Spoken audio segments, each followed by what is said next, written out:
दोस्तों नमस्कार। हम बीमार क्यों होते हैं? Why do we fall ill? आइए इस विषय पर चर्चा करते हैं। पहले एक क्रियाकलाप देखते हैं।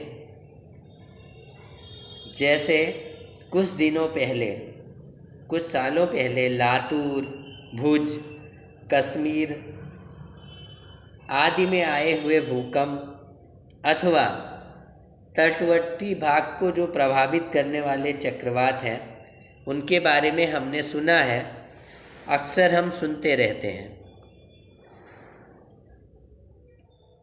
और इन चक्रवात के बाद अगर आप ये कल्पना करें कि इसमें लोगों का जीवन किस तरह से प्रभावित होता है, तो आप कल्पना करके देख पाएंगे कि कितनी परेशानियां लोगों को इन प्राकृतिक आपदाओं से होती हैं। इन आपदाओं के वास्तव में घटने के समय हमारे ऊपर क्या क्या प्रभाव पड़ते हैं, आपदा घटित होने के पश्चात कितने समय तक विभिन्न प्रकार की स्वास्थ्य संबंधी समस्याएं पैदा होती रहती हैं। पहली स्थिति में आपदा के समय स्वास्थ्य पर क्या प्रभाव पड़ते हैं, दूसरी स्थिति में आपदा के पश्चात स्वास्थ्य संबंधी कौन कौन सी समस्याएं हो सकती हैं। ये दो चीज़ें होती हैं। एक तो उस समय जब आपदा है तो कौन सी स्वास्थ्य संबंधी परेशानियां हैं, दूसरा जब आपदा चली जाती है तो उसके बाद जो बीमारियां होती हैं उनका स्वास्थ्य पर क्या असर पड़ता है। तो इस क्रियाकलाप के दौरान हमने ये अनुभव किया या हमें ये अनुभव होता है कि मानव समुदाय में स्वास्थ्य और रोग दोनों एक जटिल समस्याएं हैं, जिसके लिए एक दूसरे से संबंधित अनेक कारक उत्तरदायी हैं। कई सारे ऐसे कारण होते हैं जो इनके लिए जवाबदार होते हैं।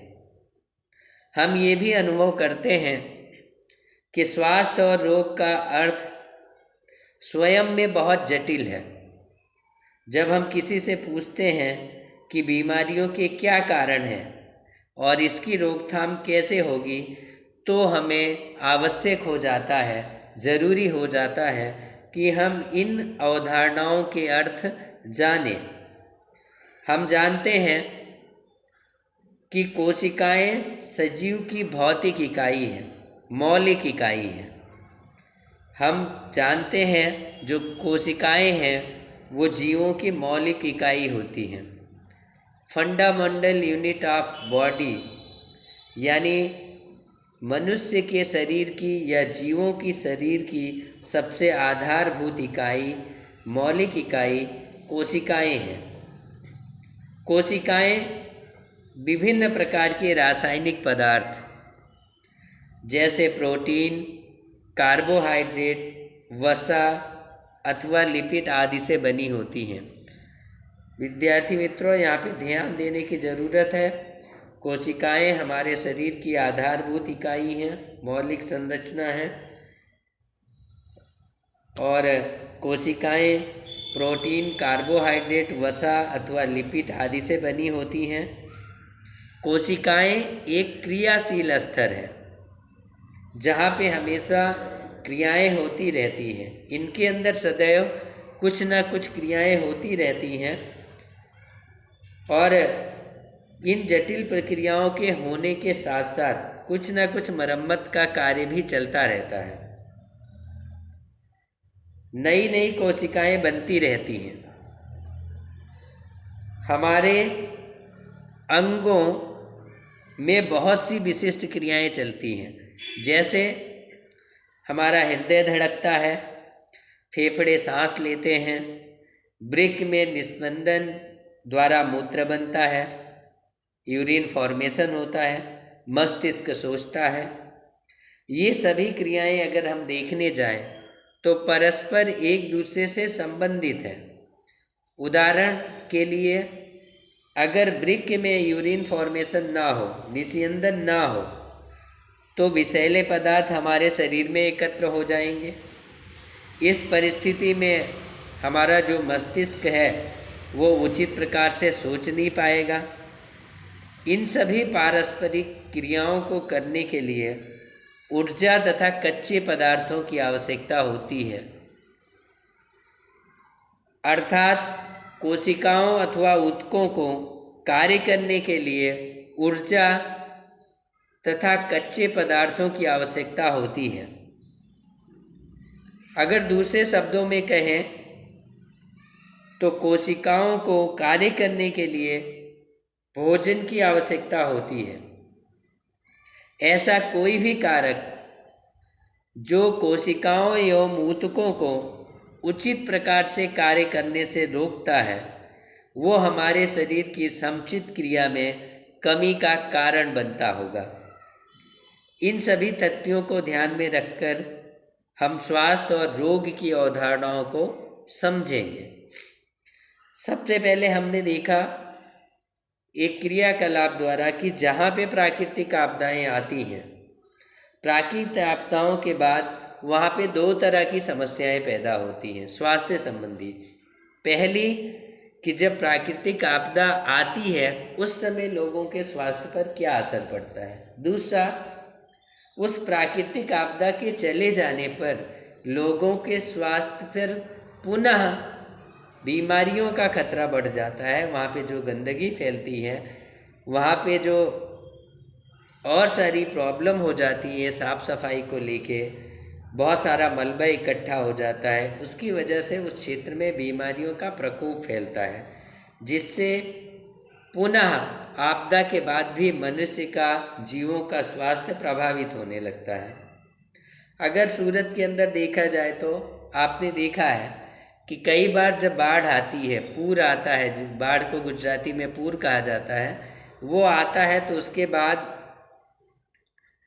हमने देखा है पहले प्लेग, फिर उसके बाद चिकनगुनिया जैसी कई सारी ऐसी बीमारियां फैलती हैं जो इंसान के जान की दुश्मन हो जाती हैं।